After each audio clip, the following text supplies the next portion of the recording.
April the 30th. Yay! Yeah, and tomorrow is Thursday, the first day of May. So it's the last day of April, April 30th, 2025. Rob Brown, Brendan Martin here with you. Got a great lineup today. Coach Ellis Johnson, grizzled, tough veteran. Tom Cruise. The cool hand Luke of college football coaches. Don't change his name. We're going to have another. We have another cool hand Luke. We're going to have to give that out. We have to be careful with giving out these names because they're special. They're special. We're going to have Lauren Meadows going to stop in for a few minutes here at the beginning to talk about. He's got a great new show, and I was privileged to be on it last night. Brendan, the producer, I joined him, and we had a great time. Zach Goodall was on there. Had Ernest Graham, former Florida Gator, that was great. Awesome. That was really a great seg. I just loved it. And the Lowdown with Lauren Meadows. Lowdown with Lauren Meadows. Yeah. And we're going to have Dudley Dawson, Hogville.net, checking in from Fayetteville, and Vince Ferrara from the Hill in Knoxville. So take a picture with your phone of that QR code. We're on X, YouTube channel. It's got all this content, and Facebook. 7 channels simultaneously live. Catch us later, like my dad, who might be sleeping in this morning. So we're going to have a fun time. Let's get started, gentlemen. It's kind of the NASCAR term. Start your engines on this Wednesday. So, Lauren, I want to say real quick, and I won't keep you but a minute. We've got Oakley McFerrin, our intern, a freshman, a 5'9", 182-pound freshman who played. His quarterback was Marcel Reed at A&M. So, wow. He's got 3 friends on the team at Tennessee. So he said they love Nico. The dad, that's another story. That's another whole podcast. But anyway, Lauren, tell us real quick about your new show, because it's going to be great. You've been doing this. You work harder than a dozen Mennonite farmers at your craft, and it's a lot of fun being on your show, and especially when guys like Ernest Graham drop by. Yeah, I mean, it's a new show called The Lowdown with Lauren Meadows. We're taking the 9 o'clock primetime Tuesday slot that was previously held by the Buddy Martin show that you and I were, able to be on and, hosting. But, just kind of continuing the work there, but going in a different twist. Me being an Ohioan and a former college player, we're going to dive into some of the personalities, not just Florida Gators, but just around the college football world, the sports world, and really bring in just some different ideas, opinions, but that still filter back to the SEC and the Florida Gators. Talk a little pop culture. I like to fashion myself. I say I have the best shoe game in the Gator media, so we're maybe talk a little pop culture with kicks and different things like that. But try to bring some of those stories. For instance, we had Ernest Graham on last night, and we didn't talk Billy Napier. We didn't really talk his son Miles, who's a linebacker, but he is now the head coach at Santa Fe High School in Alachua, Florida. And just what it means to him to take a program that's been a little down, has some tradition, but really working to try to build that thing back up. So just get into some of the human interest stories. Obviously, you'll be on there. We'll touch on a lot.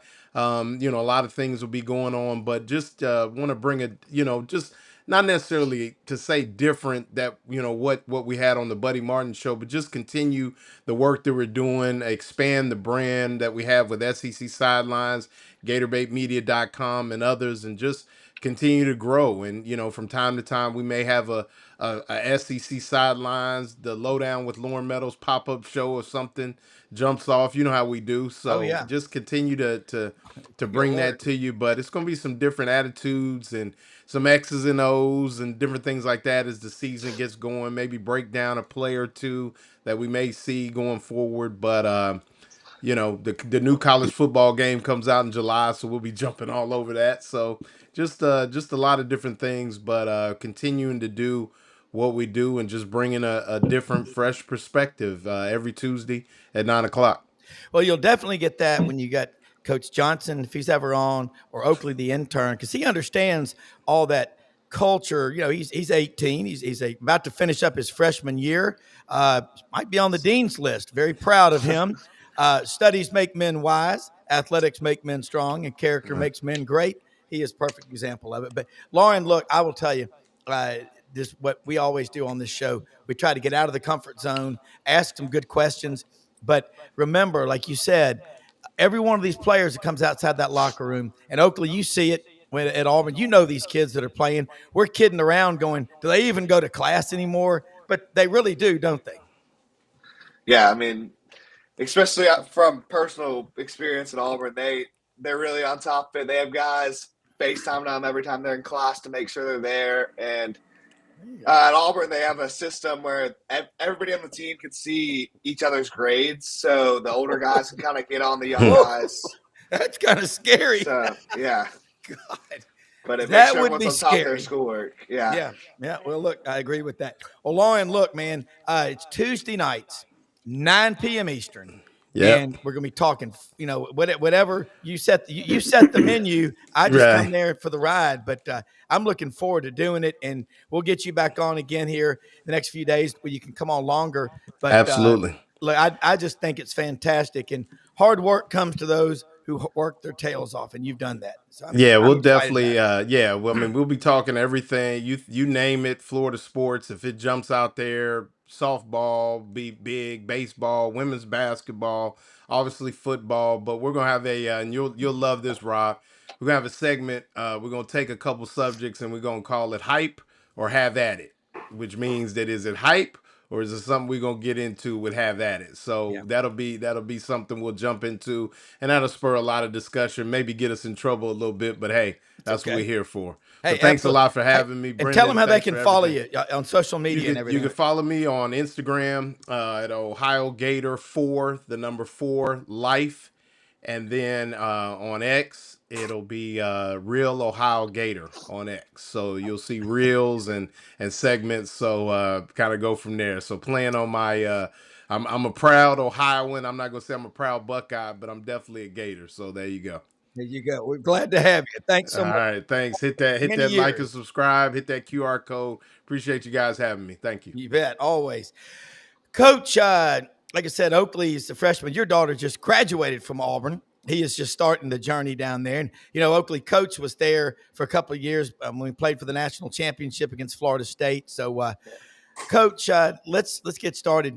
We're going to talk today something it's hard to do. Can you even find what a depth chart is in today's world anymore?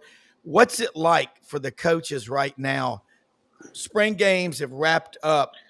They don't take off. We know that. But what would you be doing if you were a coordinator with all the change going on? Yeah, that lead question was perfect for this time of the year. And I was actually looking at something on ESPN this morning, and one of the reporters was doing a little piece where they talked about somebody who left the program and who's going to be the one to fill in the shoes. Well, about half of them were coming from other colleges. So it's just, for me to answer that question, Rob, I'm not sure what I would be doing right now in these particular times. Now, when I was there, everything was kind of chopped up. There were windows. You had recruiting window, then you had off-season training window, then you had spring ball window, then you had May recruiting window, et cetera, et cetera. And it's all kind of overlapped a little bit now. And I saw where the college football playoff commissioners or athletic directors, whoever's involved in that, and they had a meeting the other day, and it dawned on me how many different things they're juggling right now. And one of the biggest ones is the portal calendar and how it's entangled with the recruiting signing date and spring practices and all that. And, I don't know how they do it. And in fact, some of them are not doing it very well. And depth charts are still being juggled as we speak.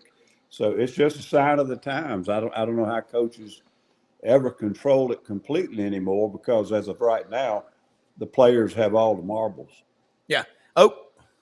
Yeah. So, adding on to what he said, like we always talk about, recruiting your own team that's your biggest wins in the recruiting world nowadays.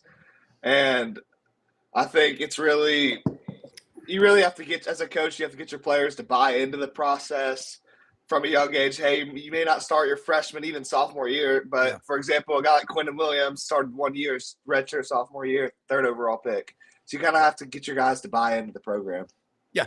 And that's Pat Dye Jr. told me about Quinnen Williams. He said, Rob, Coach Saban likes Pat Jr. a lot. And he said, I want you to take a look at a player, Quinnen Williams. And Pat Jr. said, who? He said, Quinnen Williams. He goes, he's going to be a player. He went to Huffman or Winona in Birmingham. You know those schools.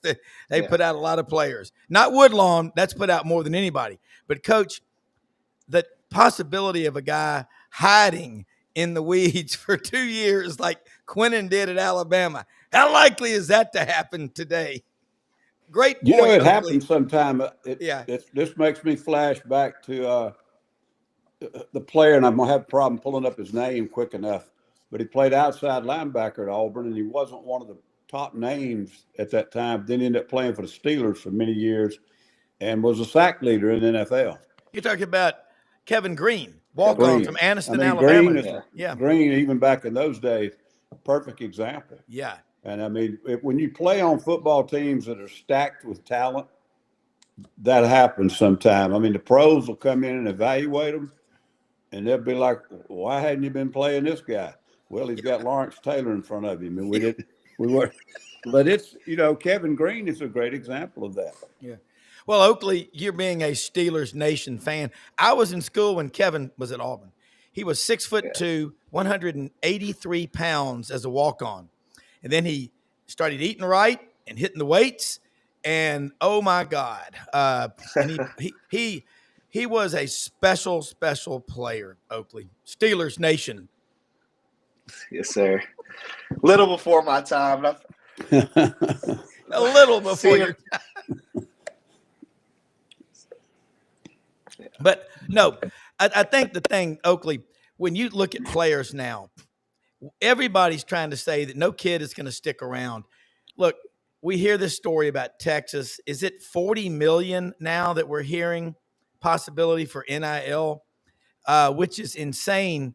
But Texas has always had more money and A&M right behind them. And since 1970, do you know how many national championships the state of Texas has produced? And I'm counting every college since 1970. One. Texas in 2005. You know how many the state of Alabama has produced? About 10, with 5.1 million people. It ain't the quantity, it's the quality.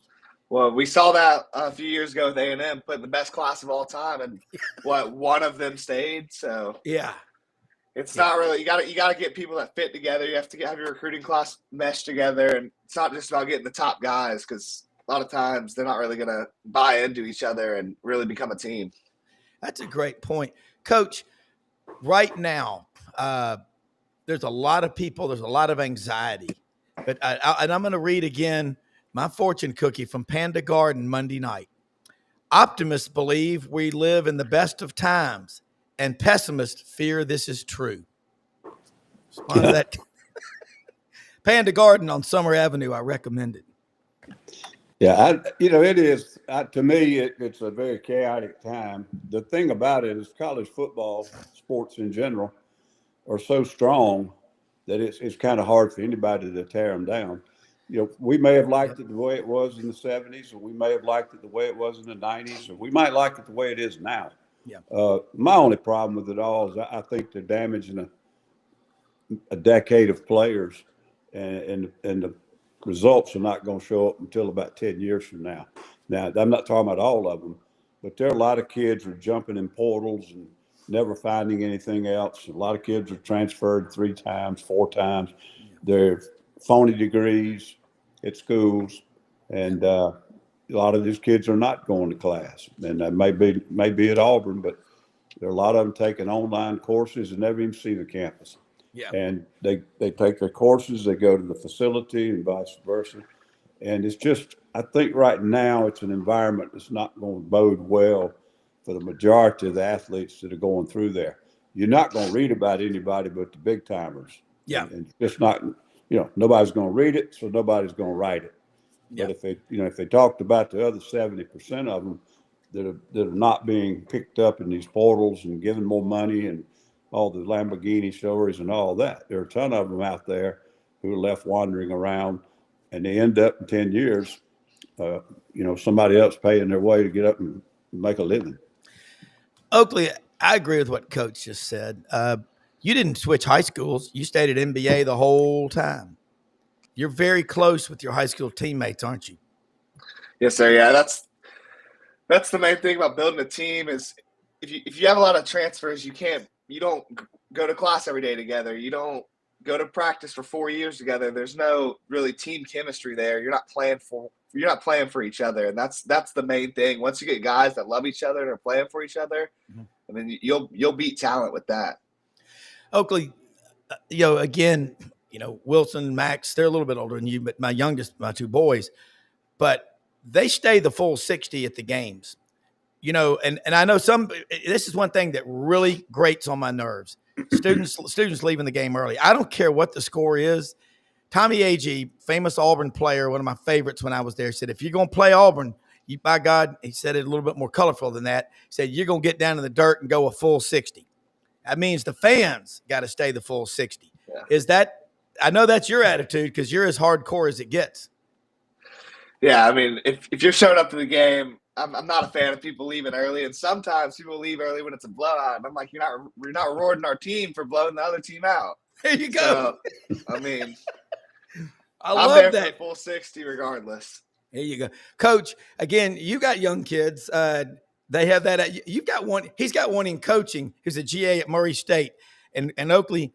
Keep an eye on anyone named Johnson from South Carolina. He's got a son who's a PWO, who's a freshman on the team at Clemson. Okay. So he's your age. But I want to talk about your son at Clemson. And I'm looking forward to getting you and Dabo on here together because the two of y'all together, I really would like – I've had more people, fans of other schools, say I really, really, really want to hear what Dabo has to say because he and Kirby kind of are holding the line on not, selling out to the culture of the portal and all that stuff. You can always have transfers, but not 30. Yeah, I think you're right. And Kirby's probably taken a few more than Dabo has, but I think he's probably had some leave more often than Dabo has. Yeah. And I think that's sort of the arena in the SEC. They're a little bit more targeted, if you will, and people coming after your players all the time and give them a little bit more money or whatever. They also, in recruiting, when you got a national brand and you're able to go out to California and go up to Michigan, and then you got 6 or 8 kids in your signing class that are not from local areas, those kids are a little bit harder to keep from leaving because, Southern Cal's going to start hitting on the kid from California and offer them a little more money, and the parents say, you know what, you'd be playing a lot closer to where we are. So there are a lot of things that go into it. But I've often said my son, he wanted to walk on at Clemson or Carolina because, he felt like he was good enough to play at that level. And I said, okay, you can give it a try. He had an offer to go to the Citadel and a couple other small colleges. So I let him give it a shot. I didn't know how he would do. He's done great. He really has. But I also have a good feeling knowing that he's in that program because their locker room doesn't have 50 new faces every year. And he's meeting some guys and building some relationships. And I think it is just what y'all have been talking about. He's having a team experience within a Power 4 program. And they're starting to have to take a few here and there to fill up depth chart things. They've lost. I think Dabo was quoted the other day saying he's only lost 2 players that he really, really didn't want to lose and to the portal. And so that says a lot right there. And I think that he's probably been in a better environment than he would have had he gone somewhere else. Yeah. Well, Oakley, I don't know if either one of y'all or Brendan saw, I think it's Andy Staples, on 3 early top 25 for next season. It's got Texas, Notre Dame, and Clemson at number 3. Oakley, right now, looking at just the SEC, give me what you think are your top 5 teams based on everything at the moment, because it's like the stock market. It trades every day. Yeah, so I would go Texas number 1 if Arch is who they say he is. Yeah. And then I'm high on LSU. I think Garrett Nussmeier really takes a big jump this year in his second year starting. I think Georgia's always going to be up there. Gunnar Stockton, I think we saw some flashes of him against Notre Dame and what he's capable of downfield. They can get some more production out of their receiver room, which I think they will. And then I think Texas A&M will be floating around in there. They added 2 great receivers in Mario Carver from Mississippi State and Casey Conception from NC State. And then I'm going to say Florida, but I don't think Florida will be up there record-wise. But I think they're going to be a team who's a lot better than their record says. I got them going. I got the Gators going 10-2. That's Lagway is going to be important. His shoulder, obviously. Yeah. Yep. So I mean, I think they're a 10-2 capable team, but with their schedule, I mean, they've got the hardest schedule in the country again. I mean, if you give them a schedule like Tennessee has, they're easily 10-2. So I mean, it just comes down if they win enough of those 50-50 games. Coach Perry Mason, citrus farmer, love this guy. I got to meet him. Watches his show every day. He's down there in Central Florida, I think in Lake Placid or Winter Haven. But he's asking, why is Billy Napier ranked 15th? I've learned a lot about Billy Napier from you, and also just watching how he held that team together last year. He is myopically focused. He doesn't flip out when things don't go right, which, by the way, anytime you do that, you've shown everyone around you that you have lost control. I don't think they respect that. But where would you put Billy Napier? I would put him higher, not to placate Perry or anybody. I think he knows what he's doing. If you win 41 games at University of Louisiana, you're a damn good coach. Yeah, I'm a big fan of him and known him since he was 21 years old. But it's hard for me to rank them. Yeah. You got coaches who are coming in there in their first couple of years. Some of them inherited a mess. Some of them inherited a great football team. You got teams that have been coached by the same guy for 10 years, and trying to compare all those guys to me is very difficult. I don't know where I'd rank him, but I do agree with everything you said. He's been a pretty steady hand through a lot of turmoil, and I think he inherited everything that came through the coaching rumors. Florida had a bad locker room when Billy got there. They had some talent, but there was a lot of just, the kids were all over the place. Yeah. And when I use the word locker room, I'm just talking about team unity. Yes. And commitment to a purpose. A lot of what we've been talking about on this session. But I think he's a better coach than that. Now, does his record say he is? I guess you'd have to say he does rank somewhere down in double digits. Yeah. But he's had some things he's had to contend with. And overall, I think he's handled them pretty well. And time's going to tell. They got to keep Lagway healthy. Not only does he have to come off of that shoulder, but Oakley's mentioned the schedule. You've mentioned the shoulder. And he better have some good help around him or he's going to end up with another shoulder. Yeah. Oakley, Georgia brought in a running back. And I hope everybody's paying attention. Josh McCray from Illinois, Fighting Illini. Watch this guy. He's a very good player. Last year, Etienne couldn't stay healthy. Oakley, running game, passing game, receiving game. You look around the SEC. What team jumps out at you is that they could line up if they need to and run it for 250 yards plus down your throat and impose their will on you? Georgia's always going to be there. They've got a great running back by committee and obviously probably the top offensive line coming into this year. Yeah. I think LSU with Caden Durham, he's one of the best backs in the country, really. And as a true freshman, I think wowed a lot of people. I think those are probably my top two for running the ball down your throat. Yeah, and I think there was one game last year, Coach, where Texas ran the ball for 292 yards late season. You just don't see that very often. Doesn't it make you a better team, Coach, day in and day out in practice when you're butting heads, offensive and defensive lines? That's always been my theory. Yeah, as long as you're staying healthy. But I do think I always said that it's hard to stay good defensively through the season because you come out of spring and maybe some preseason, been a lot of good physical practices and fundamentals. You have to start pulling back on them in the season because you can't afford to have injuries and you just don't have the time to have good physical practices. It makes it hard to maintain fundamentals and physicality on defense with the technique and everything because you're not working against good people as often as you did in spring. Yeah. So that to me is one of the big challenges defensively. Offensively, there's a lot of truth in that too up front, but you can remain sharp and your timing and all those kind of things. You can do that on air. So you can sometimes hold that level of performance on offense, to me, a little bit easier than defense going through the season. But yeah, it's just not part of the game as much anymore to have to line up and hammer the thing. But if you can't run the football when you really need to run the football, you're not going to win a championship. You don't have to run it 50 times a game. You can run it 20 times a game. But you better be able to run it on 3rd and 1, and you better be able to run it sometimes down there to goal line when you need to. And a lot of teams, they get away from that because of these RPOs and the other style of offenses they run, all the movement and the timing and the zoom motions and all that. You get away from being able to rely on that good running game you need at a critical time of a game against a great opponent. Yeah. Oakley got a question from a viewer, Atticus Finch, Monroeville, Alabama. It says, ask Oakley what a route tree is. People use that term, and they oh, well, you're talking above my head.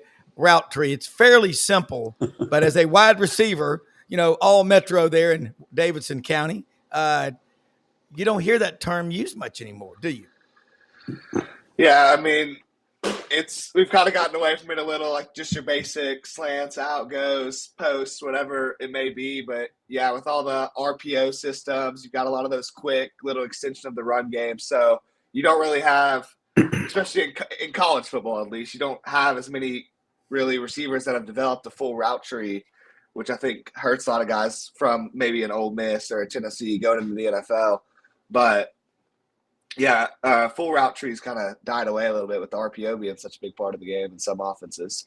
I got to tell guys, I got to tell this story. When you said route tree, I almost busted out laughing. But Coach Wayne Bolt used to coach for Coach Dye at Auburn, and then he moved and went to coach for Coach Ford at Clemson. If you talk about two people like to run the football and practice physical. Yes. So he's at Clemson. And back at the time when you had the 9th coach or the 10th coach, and they had another position in the university, but they were part of the thing. Everything's changed now. But anyhow, Wayne while he was at Clemson, he had an interview with Coach Bobby Ross down at Georgia Tech for a full-time position. So he goes down to interview with Coach Ross. Of course, Coach Ross had coached in pros and everything else. He was a 50-50 guy, and that physical he was. But he said, Wayne, get up on the board and show me your route tree for the tight ends. He looked there, he said, Coach Ross, we didn't even have a branch for the tight ends, much less a tree. Danny was going to run a drag route with the tight end about twice a season, and that's about it. Yeah. Well, I mean, you think about Wayne Bolt played at East Carolina for Coach Dye. He was a large human. And Oakley, you just mentioned about extension of the run game, the passing game. And Oakley, you weren't around then, but Coach, you were, and Brendan was. I remember 1983 when Bernie Kosar was the quarterback out of Boardman, Ohio for Miami. They had a running back named Alonzo Highsmith, and they would throw these little 5-yard passes just across the line of scrimmage, and he'd go for 60. And that was a 65-yard pass. But Miami also, Oakley, that's when Tommy Tuberville used to be on this show every week before he became a senator, and now he's a little busy. He talked about the practices at Miami. He said, you would look around and see, Brett Perryman, Benny Blades, Alonzo Highsmith, Lamar Thomas, Michael Irvin. He said, our practices were better than most teams' games. But that's the first time I can remember, defensive players faster than almost every opponent of Miami's skill players on offense. That's a good thing if you want to, the more you know about history of college football, the more it repeats itself. Somebody's going to, don't you think, Oakley? Somebody's going to go back to the basics. Yeah, I think everyone's kind of gotten away because we introduced this new transfer portal thing, and that's big change. So it's going to take maybe even a decade to kind of even out, get all the rules in place. But I think it'll eventually get back to the basics, and we'll have normal college football back. Look, I know you got studies. You got to go to class. When are exams? I have one in an hour or 30 minutes. Okay. And then... Oakley, if your mom's watching, she's going to kick my brass.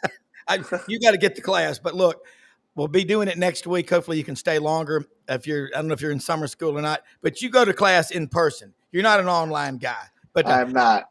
Yeah. All right. Well, look, let people know how they can follow you and keep up with you. And man, you add a lot.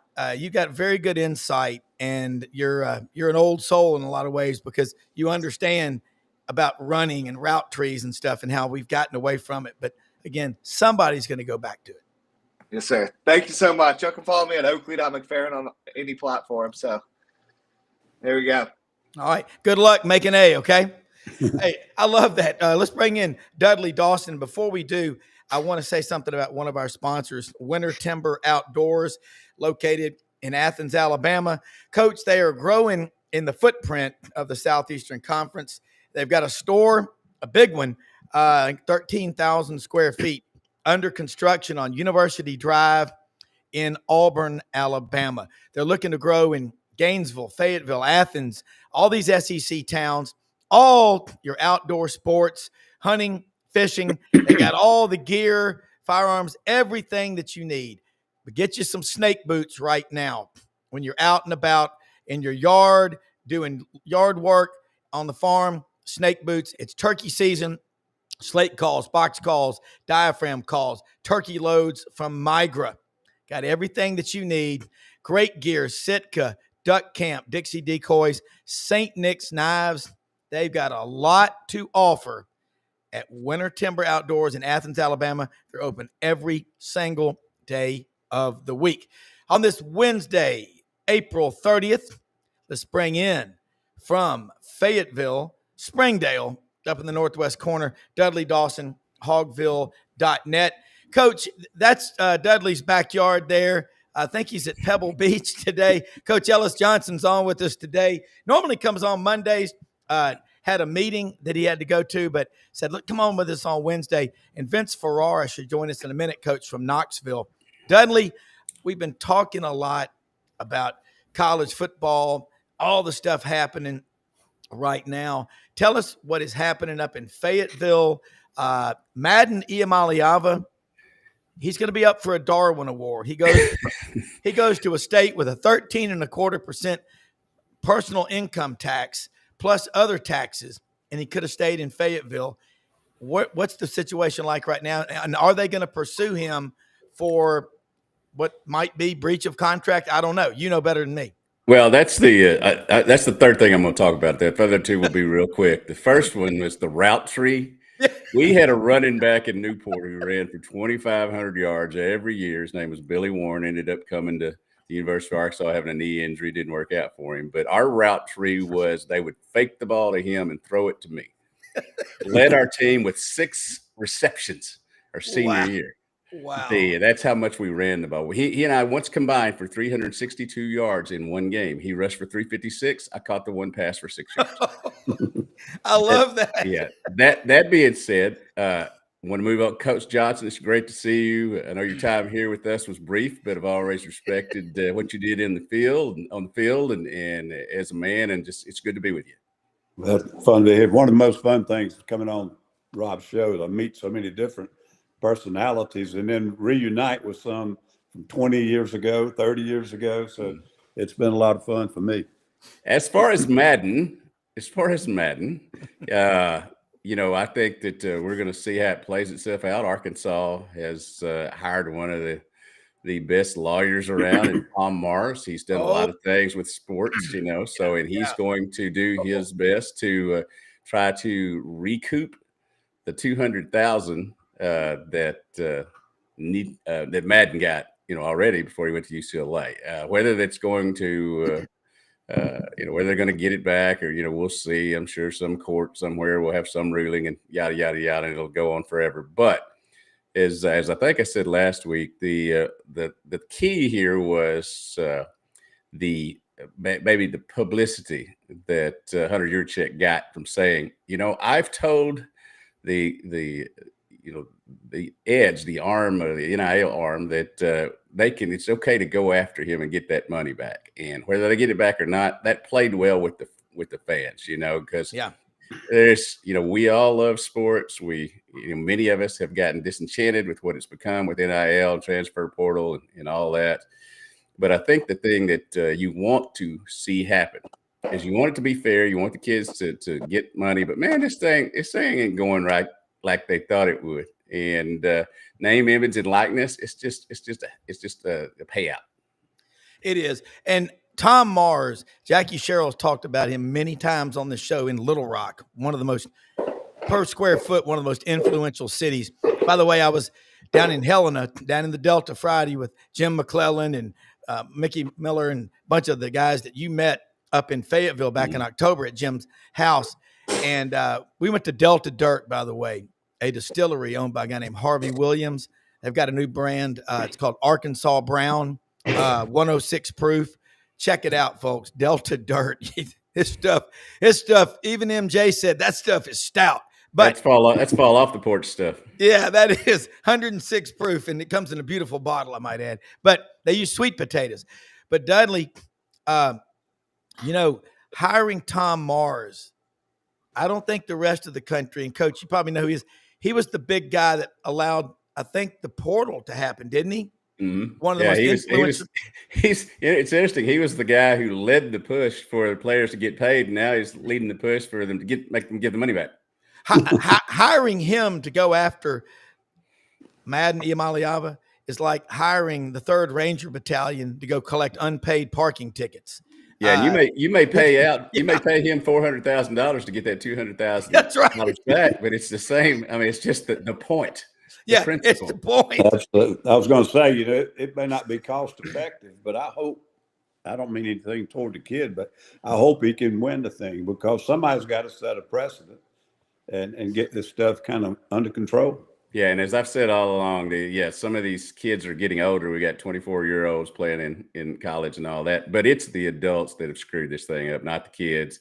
And let's be honest, Madden and Nico didn't decide on their own to ask for more money. Let's just be honest about that. I don't think it's ironic or just by chance that ESPN, there's the 30 for 30 right now.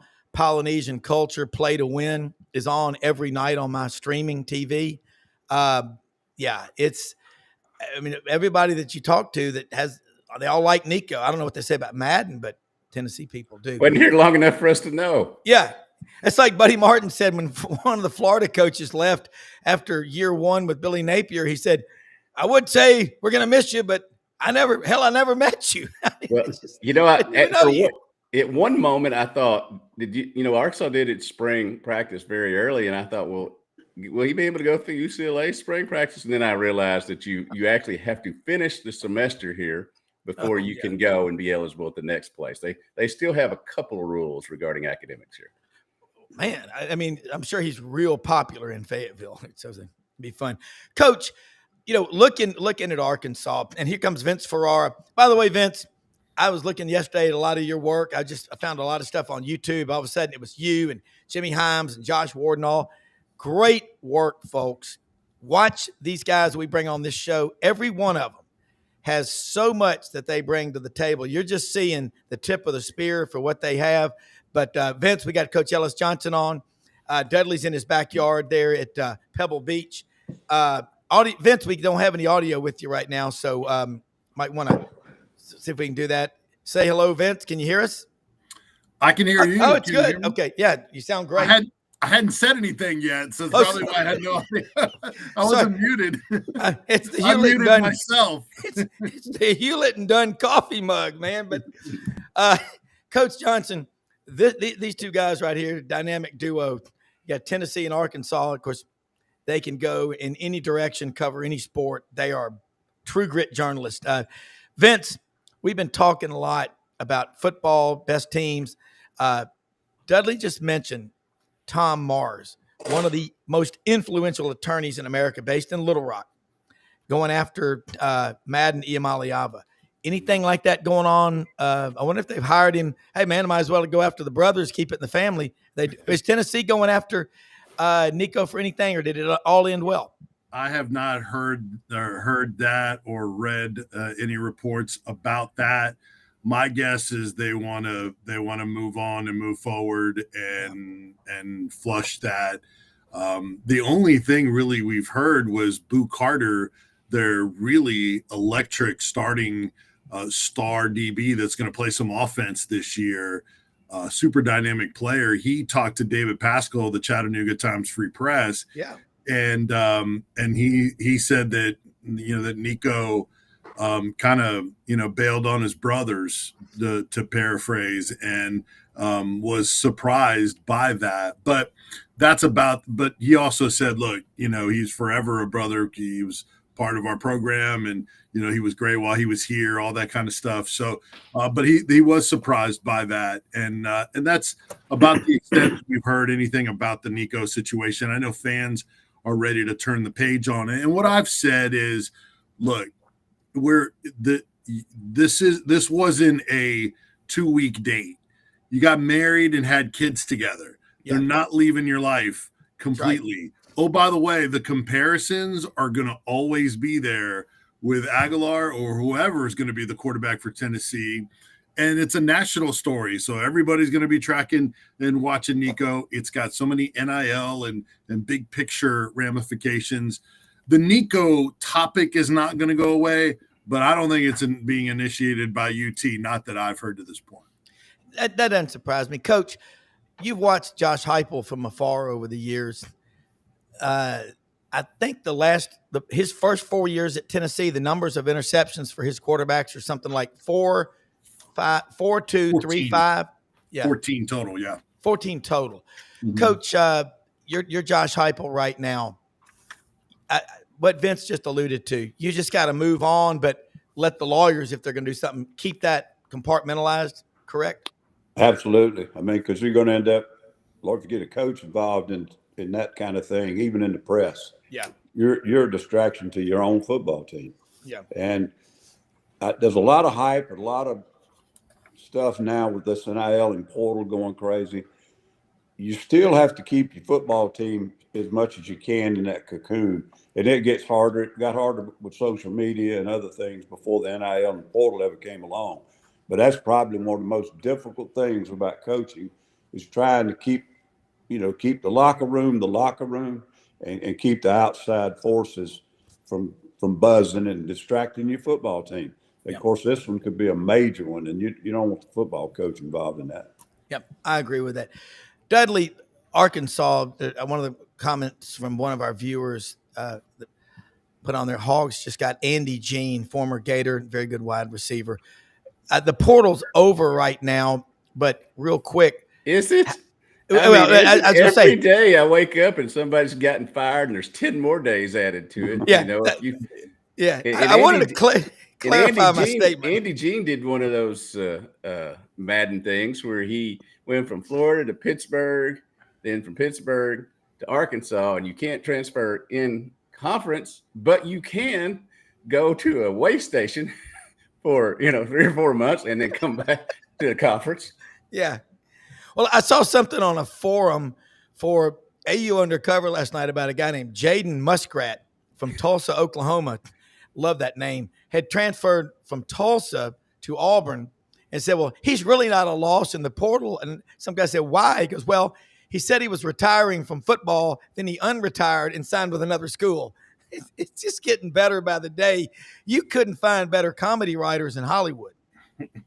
No, and I'm sure, as you said, these 30s are going to be wild that they're going to have as we go along. I knew that it wasn't going to be straight down the line. Everything was going to work fine, but I had no idea that this whole thing was going to turn into the mess that it has. It doesn't take away any of my love for college football and in terms of watching it, now covering it a little bit, but not watching it. And, they'll get a handle on things. People love their sports. Not as many people are going to the stadiums as they used to.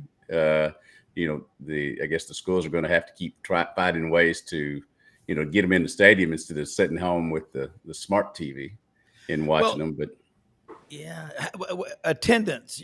Are y'all seeing anybody? I'm not seeing that. I'm seeing 60,000 people tailgating outside of the stadium with 80 or 100 inside.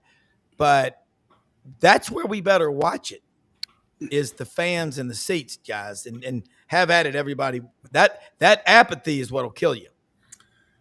I know that's not the case with Tennessee. It doesn't matter. Quarterback controversy, NIL, whatever. Tennessee just sold out of its season ticket allotment for the third consecutive year at basically just over 70,000.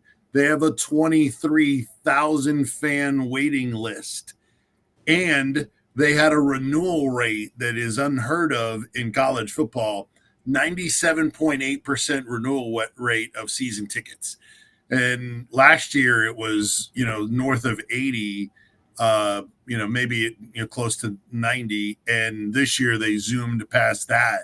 So that many people, despite, hey, you might be inconvenienced with, with construction, different things like that going on in the stadium, or you might be frustrated at this and that, and you can't get emotionally attached to players and all that kind of stuff. Yeah, there are many, many people that are waiting to jump in on season tickets being sold out. So, business is good at Tennessee from that standpoint. I think the ratings showed that people are still following the sport. You hear fans complain about it, but they're making up the fans in numbers somewhere. So maybe somebody is disgruntled that's maybe an older generation that knew what it was before. Yeah. My guess is some of the younger fans that are coming on board, they don't care. Bring on the portal. Somebody comes in here and hired gun for a year. I don't care. I want my team to win. I want my bets to hit, and I want to have fun with my friends, and you make up for it that way.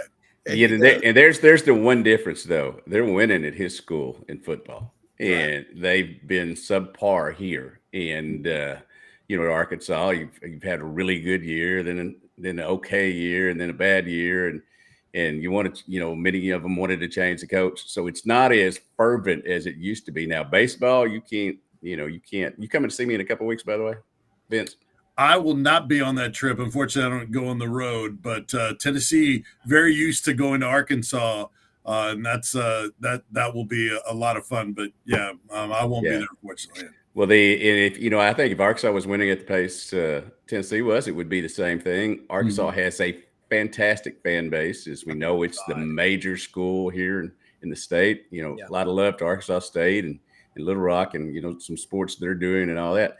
But it would be the same way if it was, if they were winning like Tennessee. But what it is here right now, they're going to sell out their season tickets. I mean, they'll do that. But in part, every day I see a tweet or an X or whatever we call them now, a Twix, that says it's the last day to renew season tickets, or it's the last day to get season tickets. Now, I thought it was the last day 2 weeks ago. Yeah. They seem to be extending that, to try to keep getting. And, they've got 8 new guys out of the portal. Maybe that'll here in this 15th portal stretch, or whatever it is now. They feel good about the year they're going to have, but they're still going to have to convince the fans. Well, that being said, Coach, we've seen, all of us, we've been around a while. We've seen different things happen along the way that we thought would keep fans from going to the games. But I guess I'm going to say I've remarried. I got 4 kids now. But sometimes you get so mad at them, you don't know what to do with them, but you still love them. And that's our teams. That's our schools. I don't know anyone that's ever been so mad that they moved out of America and gave up being an American citizen.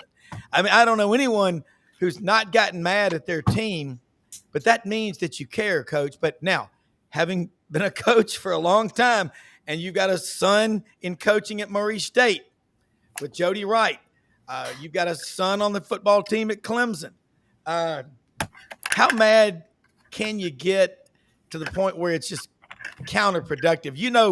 As a coach at places like Alabama and South Carolina and Auburn, there's a little bit of pressure from the fans, isn't there? Oh, yeah. I mean, and you're going to always hear the grumbling and so forth. Yeah. But I think, what Vince and Dudley have said, I mean, I'm just kind of spinning off the same thing. The thing you have in college sports, you got a captive audience because they're grads, or either they live in that area and they're benefiting from all the commerce that comes off of it. Yeah. But, you're going to always have rabid fans because they went to that school, and they're going to get disgruntled and maybe not show up a few games when the team's not good, or But the other day I was chatting with a lady at the doctor's office, a nurse, and she said we gave up our season tickets during the later years of Tommy Bowden, and then Dabo took over, and within 2 or 3 years they're winning, and we couldn't get them back. That's right. So a lot of people keep them. I got a buddy. My dad went to Clemson, and his dad went to Clemson. We both went to the Citadel. He's got IPTAY. And I said, well, we don't ever go to the games. He said, I'll never let this go. He said, I sell the tickets to some of my buddies up here that need extra tickets. And he just, he's not going to let that IPTAY ticket thing go because he's got this longevity built up on it. And then he's got good seats and so forth. So he helps out some of his buddies. Yeah, I think it's a long way from NIL or portal killing college football. Again, I said earlier, the bad thing is going to be what they're doing to kids and what you're going to see in about 10 years from the results of all of it. I agree. One of the things that does help Arkansas this year is Notre Dame is on the home schedule, and you want to come to the Notre Dame game, you're going to have to buy a season ticket. Yes. Yeah. Well, Vince, one of my oldest friends, their grandparents lived in Knoxville. I'm not kidding, across the street from General Neyland. And they've had their season tickets for Tennessee for 92 years. And they're over, on the 50. Incredible. I think they would give blood plasma and donate organs to keep those tickets. And you're right. And Coach, you nailed it. You're shareholders. You are invested.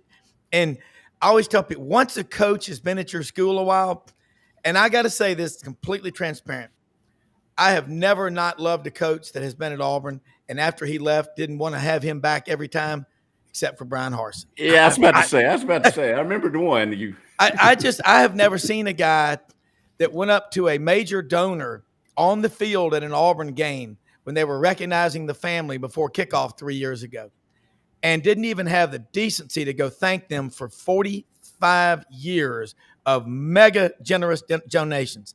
I'll tell you what the man said to Harsin. He said, son, this is why you won't be the football coach here next year. And he didn't even make it through the season. You need to be grateful. But Dudley and Vince, I'm with Coach, man. Y'all are killing it. So have at it, man. Unfasten your seatbelts. Vince, what's the storyline in Knoxville right now that we're not talking about that you are? Yeah, it's the portal. And Tennessee had an addition both in football and in basketball in the portal yesterday. And, look, fans are honestly a little frustrated with the football team and Josh Heupel and this staff, rightfully or wrongfully so they are, because really they've only had one signee, and there was a defensive lineman from D2 Grand Valley State, Josh Shell, that, had some Power 4 offers and, wasn't the super highest rated guy, but Tennessee wanted to add a D lineman, and they did. But he's only the second one. They got a commitment from Joey Aguilar, the quarterback, of course, from UCLA in that QB swap. They've lost 6 players, including one likely starter in Jacoby Thomas, who hit the portal, is a in-state Tennessee guy. Yeah. Talked about, his dream of playing Tennessee football, and, his second year in the system, he was really on track to be one of the starting safeties for Tennessee. Good size, talented, was a former Blue Raider in Middle Tennessee State, and projected starter. He hit the portal at the very end. And so he's taken 2 visits to Florida State and Miami. So what's that about? It can't be about playing time because you're probably going to start. Now, I guess it's possible that someone told him that he wasn't going to start. That maybe be Christian Charles, who also had previously hit the portal. So that, it was him. He was going to be the guy as the sort of the last veteran standing. So Tennessee's got some thinner numbers at safety right now with only Andre Turrentine, a known starter back there, and a bunch of freshmen in that group. So the portal, the watch for it was the quarterbacks and, other positions. They haven't been able to land a wide receiver in the portal. That's a position that's still very unproven. And then, we'll see if they're able to bring somebody else in the secondary. But the spring portal, as you guys know, isn't as deep as the winter portal. And a lot of those guys have found homes already. So there's not the depth of big time talent that's there in the football portal. So Tennessee 6 out, 2 in, 2 offensive linemen, of course, Nico, and then 3 DBs. And then on the basketball front, Tennessee added a third guy in the portal. They've had no losses in the portal. And so it's been a lot more positive on the basketball front with the portal. And they also signed a 5-star, one of the top rated players in the class, the top committed at the time player in Nate Ament, who is a big time talent, likely NBA lottery pick in next year's draft. So those kind of players is the highest rated player Tennessee's ever signed in hoops, while they've been keeping track of that with services. So, yeah. But yeah, Tennessee's got 2 open spots in hoops, 3 additions in the portal, 4 in the signing class, including the 5-star, and then just 4 returning players. So Rick Barnes and the staff done a really good job of remaking the roster. We'll see if they fill any of those last 2 spots. So the portal definitely is a top topic. Yeah. Dudley? Well, Arkansas's basketball fans are thrilled with who they've got in the portal. 2 big guys, 4 wing guys, at high school and all that. So they feel real good about that. Football, I think, is guarded optimism. As I said, I think they've brought in 8. It's somewhat of a these days you don't know whether these kids have been waived and they're going into the portal or they go into it by themselves. So, I think they're revamping the rosters, what I've called it. Baseball fans are losing their mind after being number 1 in the country. They've gone 6-6, lost 6 of 9 SEC games. So they're a little worried about that. They got number 1 Texas coming here this weekend. So that'll be fun Thursday, Friday, and Saturday. But here's the most interesting thing I find this week is that several Arkansas fans are learning that Gus Malzahn is no longer the coach at the University of Central Florida. A 2026 quarterback here named Kane Archer came in and he's been very productive. He committed to UCF yesterday, and so many fans on social media said, well, Ben, Coach Malzahn out-recruited Sam Pittman and all that. No, he didn't. He's not there. He's the offensive coordinator for Florida State. So it's been fun just watching him have to genuflect, and there's no bad time to use the word genuflect, by the way. Correct. Just loved watching this yesterday and everybody having to backtrack. And, I guess I missed that. Yeah. Yeah, he bought a ticket to the Titanic at Florida State. Man, I love this stuff. There, we're gonna wrap up here in just a minute, but both of y'all, awesome stuff, folks. Follow Vince Farrar, follow Dudley Dawson. You will, and they're on X, their YouTube, their social media. They're putting out content all the time. I mean, great stuff. And Coach Johnson, I think what you just said, it just reminds us, so many of the college fans or graduates or somebody in their family, there's a blood tie. You don't just walk away from your kid's soccer game because they're losing bad. Could you imagine as a kid seeing your parents driving off, laughing at you? We stick to it no matter how bad we want to make it sound. I think it just makes us love the game more because we all think we can fix it, don't you? Yep. And I think that's one reason, I guess, that college football has been able to get away with this mess and still thrive and continue to be strong because, you've just got people who are committed to their university and they're going to support it one way or the other. That just nails it. I mean, Brendan Martin, our executive producer extraordinaire, we're going to wrap it up. This channel, man, we got our show today at 5 p.m. Eastern, AU Undercover with Ronnie Sanders, Skarbinski, Doug Dean out today, but Buddy Martin's show at 9 p.m. Eastern, Scarbo Knows, Duke's Scoops on AU Undercover, building a lot.